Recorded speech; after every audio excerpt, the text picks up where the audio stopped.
Hey there, what's up, and welcome to the Phil Studio. Today is a great day because a while ago I made a video on how to make an Electret microphone circuit. This was probably the simplest Electret microphone circuit ever. Today you will learn how to bring that project to the next level using a simple circuit. We're going to build a small preamplifier for this Electret microphone, and since we're going to use a dual op amp, you'll be able to have two channels, though allowing you to plug two microphones. This circuit will allow you to achieve a studio quality recording for either vocal, acoustic instrument, overhead. Let's dive into the project right away.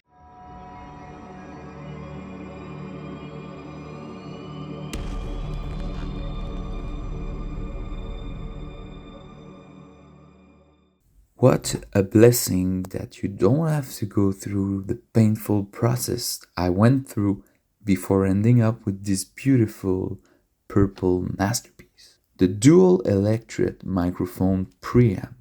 Yeah, it was research, prototyping, losing one or two boards straight into the trash, me swearing at life, losing patience, questioning my decisions as a human being. But hey, here we are, the final product. Well, version 1.0. You see that fancy little module with the 18650 lithium battery? Well, don't get too attached. You'll see me throw that in the garbage very soon. I'll explain why in a minute. So the circuit we're building today is the evolution of that very basic one I showed you years ago. You know, the one where you power an electric capsule with a single resistor and a coupling capacitor? Yeah, cheap trick. Well, this one is cleaner, stronger, and way more fun. And who knows, maybe next year we'll push it further with a balanced XLR version. That could be nice. The heart of the circuit is a dual operational amplifier.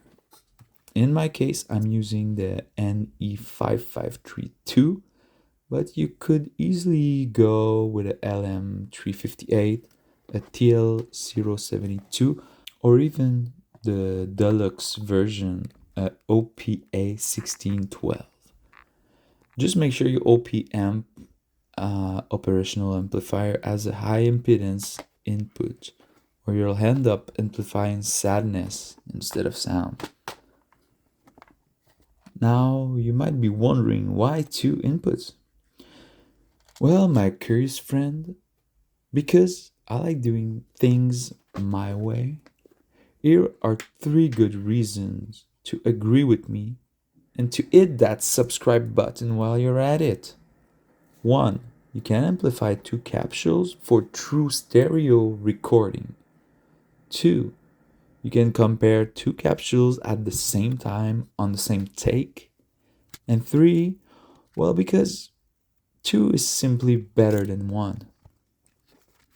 The assembly itself doesn't take long, maybe 30 minutes if you take your time and want those solder joints to look pretty.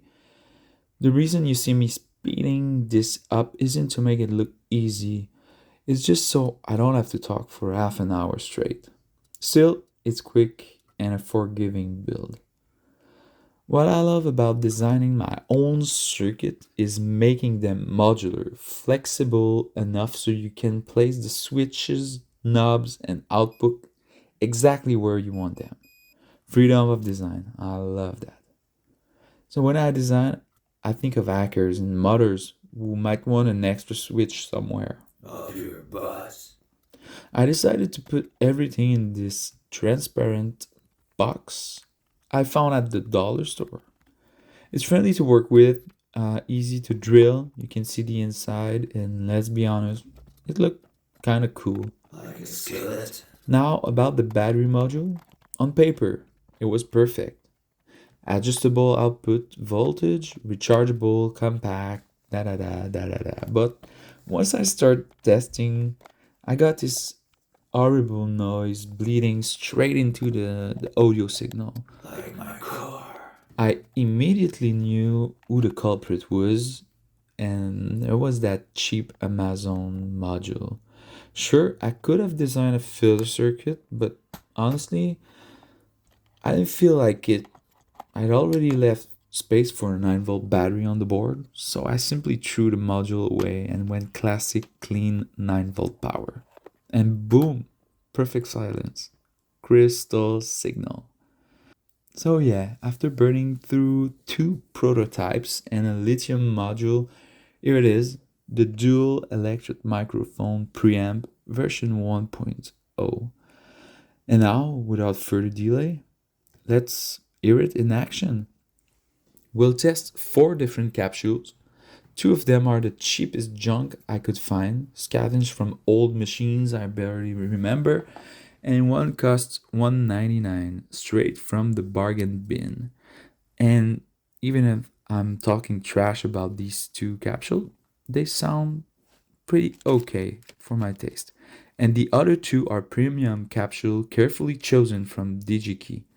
I'll show you their spec in a second, because trust me, they sound really good, and you can find a link in the description of the video if you're interested. So let's plug everything in and listen to some real stereo magic. So just a quick note before we go to the tests and listen to that magnificent sound. I just want to mention that it's nice. I'm showing you how to assemble this really quickly and everything fits perfectly. But if you're interested in building this circuit yourself on the proto board or having your own PCB design, I'll link the schematic in the description of this video. And if you want to encourage me, I'll put a link in the description of the video to my shop so you can buy these or even the pentaphonic microphone or any other circuit I've designed so far. So let's go.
So, what have you thought? And I think you've noticed that a cheaper capsule doesn't mean it sounds worse, depending on the instrument you're trying to record or capture and the distance from the capsule and the sound source. It's possible that you think or you found that a cheaper capsule sounded a bit better than a more expensive capsule. So in the end, this circuit is modular and easy to modify. So in a few connection, I can just swap different capsule and try various and million of different capsules into this circuit. um, so I hope you like this little project, and let me know in comments which one you find sounded the best. And as usual, I feel like having more capsule is better because you have a much fuller sound and a more rich sound. That's why I invented the pentaphonic microphone, which can go up to 5 capsule. And I think there's no real limit to what we can design, and maybe next time I'll do a 100 capsule omnidirectional microphone. I don't know, it's just crazy idea. So thanks for watching again, and see you soon. Son, how do you push stop on that?